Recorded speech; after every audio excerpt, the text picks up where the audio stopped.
കാക്കക്കൂട്ടിൽ മുട്ടയിടുന്ന കള്ളക്കൊയിലിനെ ആരും ഫീനിക്സ് പക്ഷി എന്ന് വിളിക്കാറില്ല. നിന്നെ പോലത്തെ ഒരു പെരുന്നുണൻ ആരുടെ സത്യം എന്ന് പേരിട്ടത്? മാഷെ, നിങ്ങളിപ്പോ ഈ കാണിക്കുന്നത് മുഴുവൻ ശുദ്ധ പോക്കത്തരാട്ടോ. താനൊക്കെ എപ്പോഴും ഈ നുണയം പറയുന്ന വിശ്വസിച്ച് നടക്കല്ലേ? കഷ്ടം. പറയട്ടെ ഗോപി മാഷെ, അതുകൊണ്ട് മാഷിന് എന്തെങ്കിലും സന്തോഷം കിട്ടണമെങ്കിൽ കിട്ടട്ടെ. നിർത്തടാ. ഇവന്റെ ഭാവിയിൽ മണ്ണിടാനല്ല, ഇവൻ ഈ കരക്കാരുടെ കണ്ണിൽ മണ്ണൊഴിച്ച് കത്തിക്കാതിരിക്കാനാണ് ഞാൻ വന്നത്. ഇതിന്റെ രണ്ടാം ഭാഗമാണ് ഇന്നലെ ഇന്നുമായിട്ട് കണ്ടുകൊടുക്കുന്നത്. മനസ്സിലായ? ഭാവനക്ക് എതിരെ കൊട്ടേഷൻ കൊടുത്തതോ കാര്യങ്ങളെല്ലാം പോട്ടെ, മഞ്ജു വാര്യർ എന്ന് പറയുന്ന സ്വന്തം ഭാര്യനെ പറ്റിച്ചിട്ട് കാവ്യമാധവന്റെ എന്റെ വേക്ക് പോയല്ലേ, അവിടെ സന്തോഷിച്ചത് കാവ്യമാധവനാണെങ്കിലും ഒറ്റപ്പെട്ടത് മഞ്ജു വാര്യറാ. അതെങ്കിലും മനസ്സിലാക്കാനുള്ള ബുദ്ധിയും വിവരവും കേരളത്തിലെ ജനങ്ങൾക്കില്ല. മാഷ് പറഞ്ഞിട്ട് താനൊക്കെ എപ്പോഴും ഈ നുണയം പറയുന്ന വിശ്വസിച്ച് നടക്കല്ലേ? കഷ്ടം.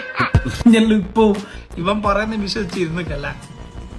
പ്രതി എന്ന് സംശയിക്കുന്ന ഇവ കോടതി ചെന്ന് കഴിഞ്ഞാൽ ആടുള്ള ജഡ്ജി എണീറ്റ് നിന്ന് ബഹുമാനിച്ചിക്കുന്ന പറയുന്നത്. അങ്ങനെ ബഹുമാനിച്ചിട്ടുണ്ടല്ലോ, ജഡ്ജിയാ എനിക്കുണ്ടല്ലോ, ആ കസേലമ്മിൽ ഇരിക്കേണ്ട ഒരു അവകാശം പോലും ഇല്ല. 100%. കേക്ക് മുറിച്ചിട്ടും ബലൂണ് കെട്ടിയിട്ടല്ലോ ആഘോഷിക്കുന്ന പേട്ടന്റെ കുറച്ച് ആരാധകരുണ്ടല്ലോ. നിങ്ങളെല്ലാം ഒരു കാര്യം മനസ്സിലായിക്കോ, എന്റെയും വീട്ടിലില്ല ഉമ്മയും പങ്ങന്മാർക്കും ഓരിക്കാണ് നാളെ ഈ ഒരു അവസ്ഥ വന്നെങ്കിൽ അന്ന് നിങ്ങൾ തള്ളി പറയണം കേട്ടാ. ഗാന്ധിജീനെ കൊന്നവനും ഗുജറാത്ത് കലാപം ഉണ്ടാക്കിയ ആളല്ലോ, അങ്ങാടി കൂടി വിലസിയ നാടാ നമ്മളെ. അപ്പൊ ഈ വിധിയൊന്നും അങ്ങ് 100% അങ്ങോട്ട് വിശ്വസിക്കാൻ പറ്റൂല.